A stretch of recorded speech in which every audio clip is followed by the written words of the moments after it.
welcome to Turn the Page, the official podcast of the Syosset Public Library.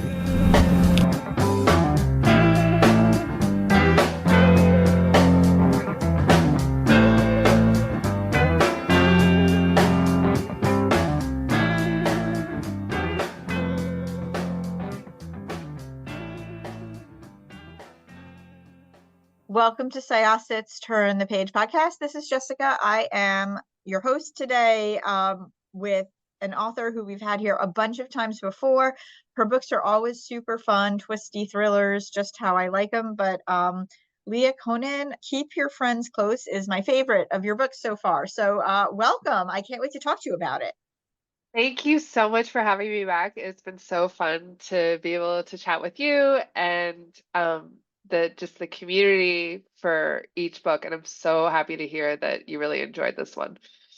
Yeah, it was really good. And I will say it had some really good characters in it. So this is the story of Mary, and she's a soon-to-be single mom. She's pretty isolated, and she's going through a very complicated divorce. And she really needs a friend. And then there is the friend that she finds, and things get a little weird from there. So would you like to talk a little bit about this book, and sort of where it came from, and how the characters are a little different from the ones in your previous books? Yes. So I'm a huge fan of Hitchcock and I'm a huge fan of Patricia Highsmith. And I love Strangers on a Train. And I was thinking, what if there was kind of a loose version of that where it wasn't, two guys meeting on a train, but two moms meeting at a playground in Brooklyn? And what if one of them, maybe was not who she said she was, or maybe had some kind of nefarious motives behind some of the things that she was suggesting? And personally, I was inspired because we had been with our daughter, we'd been in upstate New York for part of the pandemic, and then we had come back to Brooklyn. And so it was kind of like I hadn't been here for, to do the baby groups, and it was a pandemic, and that was all just kind of not happening. So I felt like I was kind of launched into this trying to figure out how to make mom friends kind of situation. And I felt that there was something, whether you're a parent or not, there was something very universal about being an adult and trying to connect with other women in a friendly way. And there's kind of like a nervousness and a curiousness to it that I think a lot of people can relate to. So it was just kind of this wild idea of like, what if you thought you were just making another mom friend at a playground, but one of them was actually a con artist? First of all, I love it, and I love that you mentioned Patricia Highsmith. For sure, I always appreciate a little bit of a nod to her. Um, yeah, I did enjoy it, and as someone who's been through motherhood, it is such an isolating time. And for Mary, she's about to leave her husband, who is from a very, very wealthy family. And the idea that she's definitely going to get full custody of her son is not necessarily a done deal. So she's already got a lot of nervousness around her. And when she meets this other woman at a playground, that instant connection is such a relief to her. But the other main character, Willa, is also very, very interesting and has her own thing going on. When you started writing this, to write a thriller, I almost feel like you need to sort of see where the threads are going to intersect. Did you always know, or did you write the two characters separately and sort of connect them as it went along? So I did know, I don't think I knew every single twist and turn, but I did know I did not write them separately. I wrote them at the same time, pretty much in order, and I knew I wanted to begin with Mary's story and Mary's perspective, and then move into Willa's perspective as the book went on.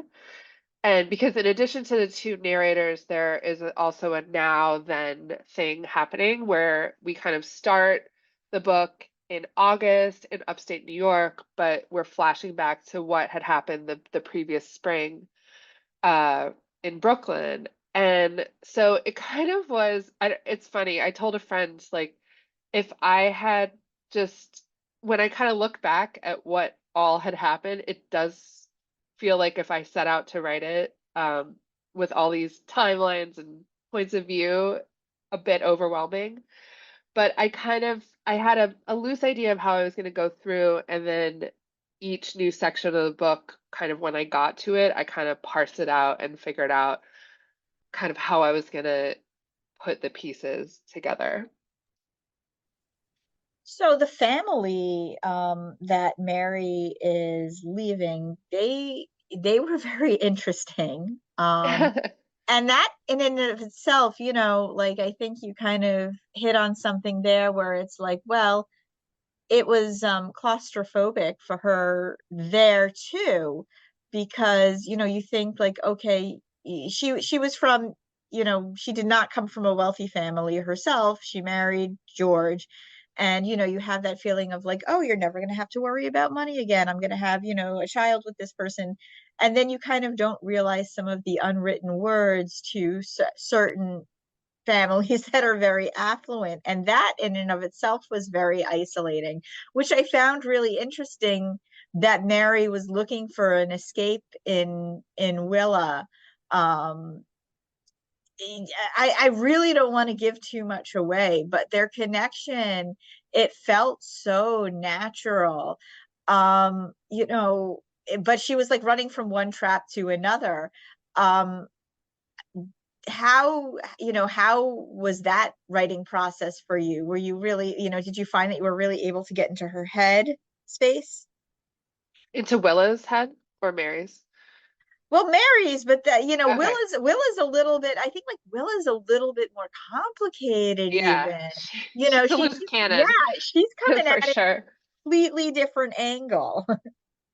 So, I mean, Mary, I think, yeah, I definitely was able to get into her head. I think, I've lived in Brooklyn for about 15 years now, maybe longer. And I think you definitely living in the city, you you run into people of levels of wealth that you kind of can't even replicate other places. And something wild about raising kids in the city is that there's all of that is kind of on top of each other and all like together. So, you know, you you're seeing just how different children are being raised and access to resources can be um, among different families. And I think that's why I wanted to have the women meet at a playground, because the playground is kind of an equalizer in this way, where you are going to have, you know, it's a playground in the middle of a public park. So you're going to have kind of children from all backgrounds here, including ones who are coming from families who are uber wealthy. And I think for Mary, she did marry into it, but like you said, the unwritten rules, she didn't do anything to secure her place in it. She didn't really look out for herself. And I think something that she is attracted to in Willa is that Willa always kind of knew neither of them come from money, and Willa had a clear idea that no one was going to help her and not to really trust anyone. So she kind of had this idea that she was going to look out for herself in a way that Mary did not. Mary really did not protect herself with George. She kind of just, thought like, I'm so lucky that I don't have to worry anymore.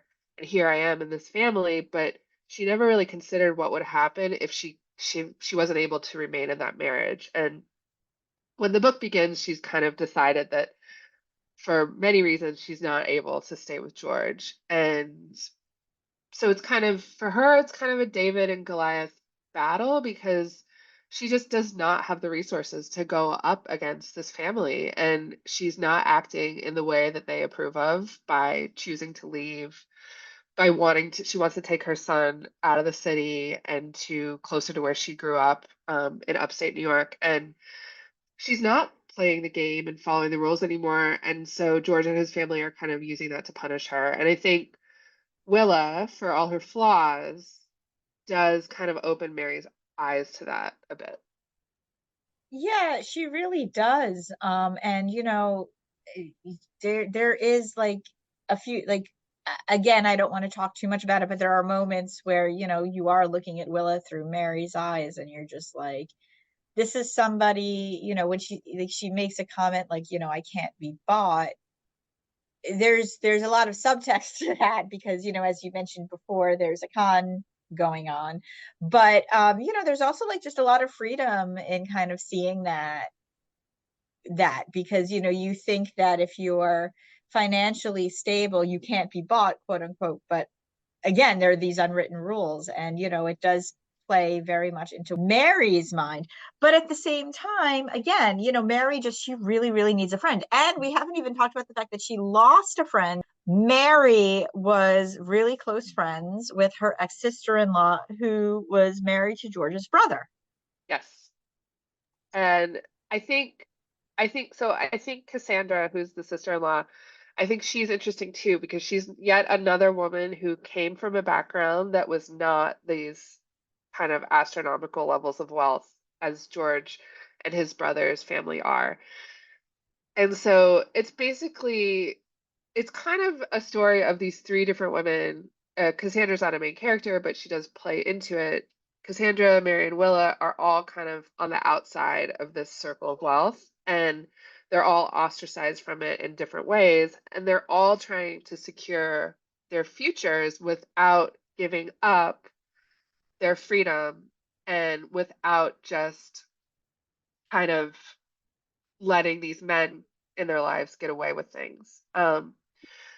So I think they all go about it in very different ways that play off each other and also play against each other. But they're all kind of throughout the book, that's kind of what they're doing. They're trying to figure out their own independence and how to kind of create a life that they want to live and feel comfortable with. Uh, and there's a lot of pushback against that.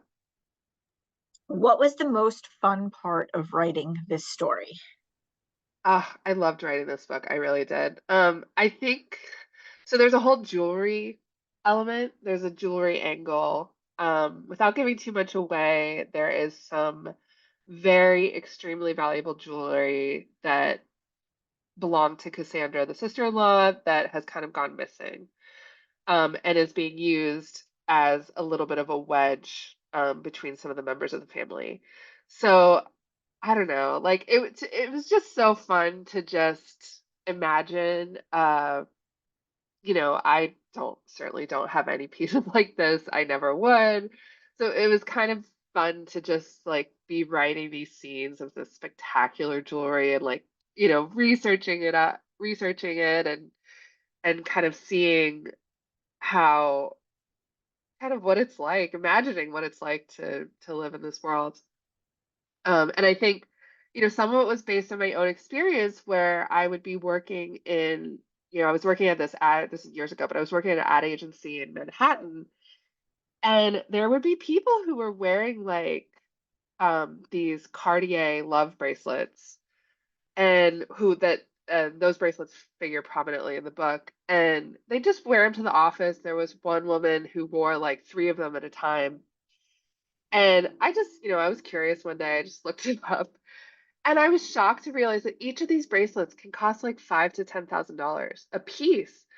And I'm like, oh my goodness, like to know that there are people out there walking around with the equivalent of a brand new car on their wrist. That was Oh just yeah. so, it's wild to me. I mean, it's just absolutely wild to me. It's something I would never imagine. Oh, it reminds me, I mean, honestly, like, when I was reading about the jewelry and just this whole thing, and then hearing you talk about this, it reminds me about my honeymoon when, we went to this all-inclusive place, in St. Lucia, and like they're giving us a tour, and they give us a tour of the jewelry shop where it's like, and now you can buy this giant ring or these, bracelets, and they cost like the same as my wedding cost. And I was like, Right? Yeah.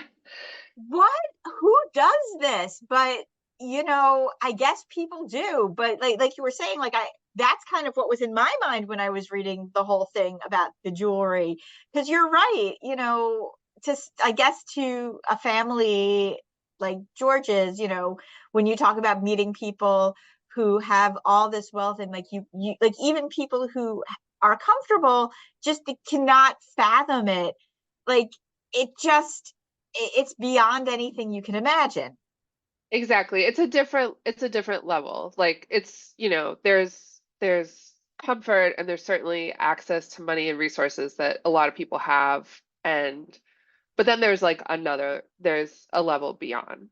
Um, and I think it was just really fun, especially with the jewelry. It was fun to write it thinking about the different women. Cassandra, who originally owned the jewelry, Mary, who's kind of looking for it, and Willa, who I don't want to give too much away, but definitely has her own role connected to the jewelry as well, to see how all of the different um, women kind of approach it and what it means to them, both emotionally and kind of socially, and how they present themselves to the world regarding it.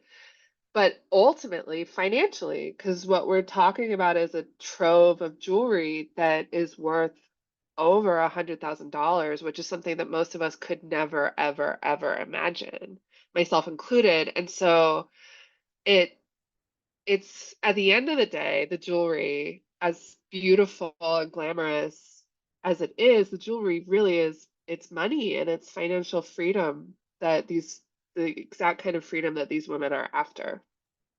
And for Mary, it's different because she has this connection through her son. Yes. And that is, something that Cassandra did not have a child with George's brother. And we're not going to talk about Willa because that's complicated. That's But complicated. yes. But with Mary, she wants to get her child, and that means something else when you're in that position. Yes. So, I mean, yeah, so her story is so complicated because of her son. And I think something that anyone could relate to, wanting the best for your child. And I think just the fear, the how scary it would be to feel that your ex and their family is using access to your child as kind of a negotiating tactic and a pawn to control you. I mean, that's terrifying. And so there's that. I mean, so on one hand, she's just truly just trying to like secure like access where she has full custody of this child. And then on the other hand, I think she's also, and I think that's part of what goes into her approach with George and her feeling like she needs to leave. She's also worried about raising him in this world, her son, and she's worried that uh, he is going to grow up to be a man like George who thinks that just money can buy anything and you don't really need scruples if you have enough of it. And that's scary. That's really scary to her. And that's part of the reason why she is feeling drawn to go, back into the country, go back to a world that she grew up in that feels a bit more real to her. This book was fun. I just loved all of the twists, and I mean all of them, and that's all I'm going to say. Uh, um, it did really feel, it had that nice feeling of an updated Hitchcockian Highsmith type winding thread that led you to just a really nice, sharp ending. And I want to thank you for chatting with us about it, because I hope readers love it as much as I did. Oh, thank you so much. And that makes me so happy to hear. So once again, this was Jessikah with Syosset Libraries Turn the Page podcast. My guest was Leah Konen. and we are going to close this chapter of Turn the Page. it's time to close this chapter of Turn the Page. Join us for the next episode.